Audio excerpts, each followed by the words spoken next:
కేశవరం ఊరిలో గంగారాం పేరుతో ఒక పేద బ్రాహ్మణుడు ఉండేవాడు. అతను రోజూ ఊరిలో భిక్షాటన చేస్తూ జీవనం సాగించేవాడు. ఒకరోజు గంగారాం ఎవరో ఇచ్చిన పాత రొట్టెలను తీసుకుని ఇంటికి వస్తాడు. ఆ పాత రొట్టెలను చూసి గంగారాం భార్య, ఏంటి ఈరోజు కూడా రొట్టెలను తీసుకొని వచ్చారా? ఈరోజు కూడా నేను వీటినే తినాలా ఏంటి? రోజు మొత్తం ఊరిలో భిక్షాటన చేసి కూడా ఈ పాత రొట్టెల్ని తీసుకొని వస్తున్నారు. ఓ దేవుడా, నేను పోయే రోజు ఎప్పుడొస్తుందో ఏమో. మీరు భిక్షాటన చేసి ఎప్పుడు నా కోసం మంచి ఆహారం తీసుకొస్తారో ఏమో అని భర్తని నానా మాటలు అంటుంది. మాట్లాడటం అయిపోయిందా? నేను భిక్షాటన చేస్తున్నప్పుడు ఊరి జనం ఏదైతే ఇస్తున్నారో అదే నేను నీకోసం తీసుకొని వస్తున్నాను. ఇప్పుడు నువ్వే చెప్పు, నేనేం చేయాలో? నోరు మూయండి. ఎప్పుడు చూసినా మీరు ఇలానే మాట్లాడతారు. ఇంకా ఎన్ని రోజులు నేను ఈ పాత రొట్టెలే తినాలి? రేపు కనుక మీరు నా కోసం భిక్షాటన చేసి తినడానికి ఏదైనా మంచి ఆహారం తీసుకుని రాకుంటే అస్సలు బాగోదు. పాపం గంగారాం భార్య మాటలకి చాలా బాధపడతాడు. తర్వాత రోజు ఉదయాన్నే గంగారాం భిక్షాటన కోసం ఒక ఇంటికి వెళతాడు. భిక్షాం దేహి మాత, ఇంట్లో ఎవరైనా ఉన్నారా అమ్మా? ఉంటే ఈ పేద బ్రాహ్మణుడికి తినటానికి ఏదైనా భిక్ష దానం చేయండి. ఆ మాటలు విని ఇంట్లో నుండి ఒక ముసలామె బయటకి వస్తుంది. అరే, ఎవరు నువ్వు?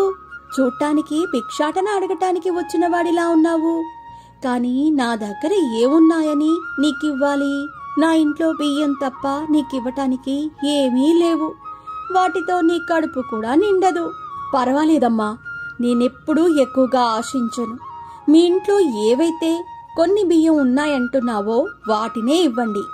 వాటితోనే నా కడుపు నింపుకుంటాను.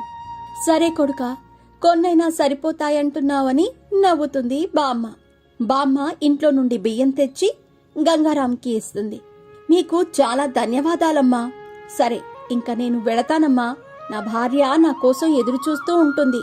ఈరోజు నేను నా భార్యకు ఈ బియ్యాన్ని తీసుకుని వెళ్ళిస్తాను. పాపం పాత రొట్టెలు తిని తిని బాగా విసిగిపోయింది.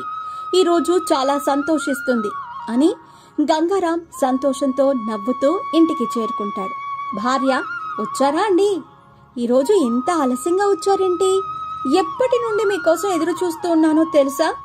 ఈరోజు భిక్షాటన చేసి నా కోసం ఏం తీసుకొచ్చారు? ఈరోజు కూడా ఆ నిలువ రొట్టెలే తీసుకొని వచ్చారా ఏంటి? ఈరోజు నేను భిక్షాటన చేసి బియ్యాన్ని తీసుకొని వచ్చాను. ఈరోజు వీటిని వండు అని బియ్యం సంచి తీసిస్తాడు. ఇవి చాలా తక్కువగా ఉన్నాయి. వీటితో భోజనం ఏమవుతుంది? మీకు ఊరిలో భిక్షాటనం చేయటం కూడా రాదు. ఎవరేది ఇస్తే అదే తీసుకొని వచ్చేస్తారు. ఈ ఊరిలో మీలాగే ఇంకా ఎవరైనా ఉన్నారా? అందరూ సంచులు సంచులు భిక్షాటన చేసి తీసుకొని వస్తున్నారు. మీరున్నారు. అసలు మీకోసం చెప్పటమే వృధా. మిమ్మల్ని పెళ్లి చేసుకోవటం వల్ల నా జీవితమే నాశనమైపోయింది అని ఏడుస్తూ వెళ్లి ఆ బియ్యంతో వంట వండుతుంది. వండిన అన్నాన్ని ప్లేట్లో తీసుకుని గంగారాం ముందు పెట్టి, ఇదిగోండి అన్నం. ఆ ప్లేట్ ని చూస్తాడు. కొంచెమే అన్నం ఉంది. ఇది నేను నీకోసమే తీసుకొనొచ్చాను. నేను అన్నం తినను. ఇది నువ్వే తినేయి. ఈరోజు భిక్షాటన చేసేటప్పుడు భోజనం దొరికింది. నేను అక్కడే తినేశాను. ఈ భోజనం నువ్వే తిను అంటాడు. అవునా, భోజనం చేసొచ్చేశారా? వావ్వా, నువ్వేమో భోజనం తినొచ్చేశావు. నా కోసమేమో కొంచెమే బియ్యం తీసుకొనొచ్చావు. దేవుడా, కడుపు నిండా తిండి కూడా పెట్టలేని భర్తనిచ్చావు అని తిట్టుకుంటూ ఒక్కరితే ఆ భోజనాన్ని మొత్తం తినేస్తుంది. గంగారాం ఏమీ మాట్లాడకుండా ఆమెను అలా చూస్తూ ఉంటాడు. కొంచెం సేపు తర్వాత మళ్లీ భిక్షాటన కోసం బయలుదేరుతాడు. మళ్లీ ఆ ముసలి బామ్మ దగ్గరికి భిక్షాటనం కోసమని వస్తాడు.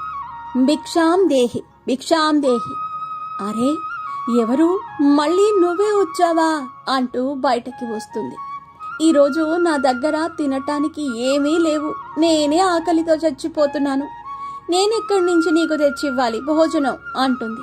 బామ్మ, ఈరోజు నువ్వేమీ తినలేదా అంటూ తన సంచిలో నుండి పాత రొట్టెలను తీసి, నా దగ్గర ఇవ్వటానికి ఇవి తప్ప ఇంకేమీ లేవు. నువ్వు వీటిని తిని నీ ఆకలిని తీర్చుకో అంటాడు. నాకు చాలా ఆకలిగా ఉంది. సరే ఇవ్వు అని ఆ రొట్టెలను తీసుకుని తింటుంది బామ్మ. అరే కొడుకా, నీ పాత రొట్టెలతో నా కడుపు నింపి నా ప్రాణం కాపాడినందుకు నేను నీకు రుణపడి ఉంటాను. నువ్వు జాలిగుణం ఉన్న మనిషివి. ఉండు, నేను ఇప్పుడే వస్తాను అని ఇంట్లోకి వెళ్ళి ఒక చిన్న పెట్టెను తీసుకొనొస్తుంది. అందులో నుండి మెరుస్తున్న నెమలికను తీసి, ఇదిగో కొడుకా, ఇది చాలా విచిత్రమైన నెమలిక అని ఇస్తుంది. నీకు ఏదైనా కోరిక ఉంటే అది ఈ నెమలికకు చెబితే అది తప్పక నెరవేరుస్తుంది. అంత విచిత్రమైనది. నేనెలాగో ముసలిదాన్నైపోయాను, నాకేం కోరికలు లేవు. నేను ఇది నీకివ్వాలనుకున్నా. ఈ విచిత్రమైన నెమలికతో నువ్వు ఒక్క కోరిక మాత్రమే కోరుకునే అవకాశం ఉంటుంది. ఈ మాటలు విని చాలా సంతోషిస్తాడు. నువ్వు నిజం చెబుతున్నావా? అలాగే, ఈ విచిత్రమైన నెమలికను మా భార్యకిస్తాను. ఇప్పటి వరకు ఎప్పుడూ నా భార్యకు నేను ఏమీ ఇవ్వలేకపోయాను. దీన్ని చూసి నా భార్య చాలా సంతోషిస్తుంది. చాలా మంచిదమ్మా, నేనింకా వెళతాను. సరే, నీ ఇష్టం. గంగాధర్ ఆ రహస్యమైన నెమలికను తీసుకుని అడవి మార్గం గుండా తన ఇంటికి వెళుతూ ఉంటాడు. మార్గమధ్యలో ఒకతను చాలా బాధతో ఏడుస్తూ కూర్చొని కనిపిస్తాడు. అతని ఏడుపు విని గంగాధర్ అతని దగ్గరికి వెళతాడు. ఏమండి, ఎవరు మీరు? ఎందుకు ఏడుస్తున్నారు? ఏంటి, ఏదైనా బాధలో ఉన్నారా? చెప్పండి. ఇప్పుడు చాలా పెద్ద సమస్యలో ఉన్నాను. నేను చావబోతున్నాను. నేను బ్రతుకుతానని నాకు అనిపించటం లేదు. అతని మాటలకు గంగారాం ఆశ్చర్యపోతాడు. మీరేం చెబుతున్నారు? ఎందుకు చావాలనుకుంటున్నావు? చెప్పు, ఏమైంది అసలు నీకు? నేను పిఠాపురం రాజుగారి మంత్రిని. నా జీవితానికి రేపు ఆఖరి రోజవుతుంది. నా చావు కేకలు నాకు వినిపిస్తున్నాయి. నా జీవితం రేపటితో అంతమవుతుంది. నేను రాజుగారి ఆజ్ఞను రేపటి వరకు నెరవేర్చకపోతే నాకు మరణశిక్ష విధిస్తారు అని ఏడుస్తాడు. మరణశిక్ష? ఎందుకు? రాజుగారి ఆజ్ఞ ఏంటి? చెప్పండి. రాజుగారి భార్య మహారాణి గారికి ఒక వ్యాధి సోకింది. మహారాణి గారంటే రాజుగారికి చాలా ఇష్టం. మా రాజ్యంలో అత్యంత అందమైన స్త్రీ కూడా మహారాణి గారే. కానీ కొన్ని రోజుల నుండి మహారాణి గారు ఒక వ్యాధితో బాధపడుతున్నారు. ఆ వ్యాధి కారణంగా రాణిగారి శరీరం మొత్తం దద్దుర్లు వచ్చాయి. దాంతో చాలా అందవికారంగా కనిపిస్తున్నారు. రాజ్యంలో చాలా మంది వైద్యులను పిలిపించారు, కానీ ఎవ్వరూ నయం చేయలేకపోయారు. అందువల్ల రాజుగారు నన్ను పిలిచి, ఈ వ్యాధిని నయం చేసేవారిని తీసుకొనిరా అని రేపటి వరకు సమయం ఇచ్చారు. తీసుకుని రాకుంటే మరణశిక్ష విధిస్తామని ఆజ్ఞాపించారు. అరెరే, మీరు బాధపడకండి. మీ సమస్యకు పరిష్కారం నా దగ్గర ఉంది. మీరు నన్ను మీ రాజుగారి దగ్గరికి తీసుకుని వెళ్ళండి. ఆ మాటలు విన్న మంత్రి చాలా ఆశ్చర్యపోతాడు. ఏంటి, మీరు నిజమే చెబుతున్నారా? అయితే నడవండి, నేను మిమ్మల్ని రాజుగారి దగ్గరికి తీసుకుని వెళతాను. కానీ నువ్వు వైద్యుడి రూపంలో కనిపిస్తేనే రాజుగారు నిన్ను నమ్ముతారు. ఇలా వస్తే రాజుగారు నీ మాటల్ని నమ్మరు అంటాడు. గంగారాం ఒక సాధువుగా తన వస్త్రధారణని మార్చుకుంటాడు. మంత్రి గారి సేవకుడి వెంట రాజుగారి భవనానికి బయలుదేరుతాడు. రాజుగారు దర్బార్లో ఉంటారు. మహారాజ్కి జై. మహారాజ్, నేను మహారాణి గారి చికిత్స కోసమని వైద్యుడిని తీసుకొని వచ్చాను. ఈయన చాలా ప్రసిద్ధమైన వైద్యుడు. నేను వేరే రాజ్యం నుంచి నా వెంట తీసుకొని వచ్చాను మహారాజ్. రాజు ఈ మాటలు విని చాలా సంతోషిస్తాడు. హరేవా మంత్రి, నేను ఈ మాట కోసమే ఎదురు చూస్తున్నాను. మీకు స్వాగతాలు వైద్యులు గారు. మీరు త్వరగా రండి, జబ్బును నయం చేయండి. అలాగే మహారాజ్. అందరూ రాణిగారి దగ్గరికి వెళతారు. రాణిగారు విశ్రాంతి తీసుకుంటూ ఉంటారు. అక్కడ కొంతమంది దాసీలు రాణిగారి సేవలో ఉంటారు. రాణిగారు, లేవండి, మీ వ్యాధిని నయం చేయటానికి వేరే రాజ్యం నుంచి ప్రసిద్ధమైన వైద్యులు వచ్చారు. ఆ మాటలు విని రాణి మెల్లగా కళ్ళు తెరుస్తుంది. రాణిగారి ముఖం, చేతులు, శరీరం అంతా అందవికారంగా కనిపించేలా చర్మంపై దద్దుర్లు కనిపిస్తాయి. అందువల్ల మహారాణి, లేదు లేదు మహారాజా, నేను ఎవరికీ నా రూపాన్ని చూపించను. చూడటానికి నేను చాలా అసహ్యంగా కనిపిస్తున్నాను. నేను నా రూపాన్ని చూపించను అంటుంది. రాణి, నువ్వు నా ప్రియమైన రాణివి, ఎందుకలా మాట్లాడుతున్నావు? వ్యాధి నయం చేయటానికి వైద్యులొచ్చారు. చూడు, అంటాడు మహారాజు. గంగారాం రాణిగారి శరీరంపై ఉన్న దద్దుర్లు చూసి ఆశ్చర్యపోతాడు. తన సంచిలో నుండి ముసలి బామ్మ ఇచ్చిన ఆ రహస్యవంతమైన నెమలికను బయటకు తీస్తాడు. అప్పుడు గంగారాంకి బామ్మ చెప్పిన మాటలు గుర్తుకొస్తాయి. ఈ విచిత్రమైన నెమలికతో నువ్వు ఒక్క కోరిక మాత్రమే కోరుకునే అవకాశం ఉంటుంది. హే రహస్యమైన నెమలిక, నా కోరిక ఏంటంటే రాణిగారికి సోకిన ఈ వ్యాధిని నయం చేయు. ఒకవేళ నువ్వు నయం చేయలేకపోతే పాపం ఈ అమాయకపు మంత్రికి మరణశిక్ష విధిస్తారు అని చెప్పి ఆ రహస్యమైన నెమలికను రాణిగారి ముఖంపై పెడతాడు. ఒక్కసారిగా ప్రకాశవంతమైన కాంతితో శరీరంపై ఉన్న మొత్తం దద్దుర్లు అన్నీ పోయి మునుపటిలా రాణి చాలా అందంగా అయిపోతుంది. అది చూసి అందరూ చాలా సంతోషిస్తారు. మహారాజా, నా వ్యాధి మొత్తం తగ్గిపోయింది. నేను మునుపటిలా అందంగా మెరుస్తున్నాను. చూడండి చూడండి, నేను మళ్ళీ ఎంత సుందరంగా అయిపోయానో అని పట్టలేని సంతోషంతో రాణి నవ్వుతుంది. అవును నా ప్రియమైన రాణి, నీ రూపం మునుపటిలా మారిపోయి మెరుస్తుంది.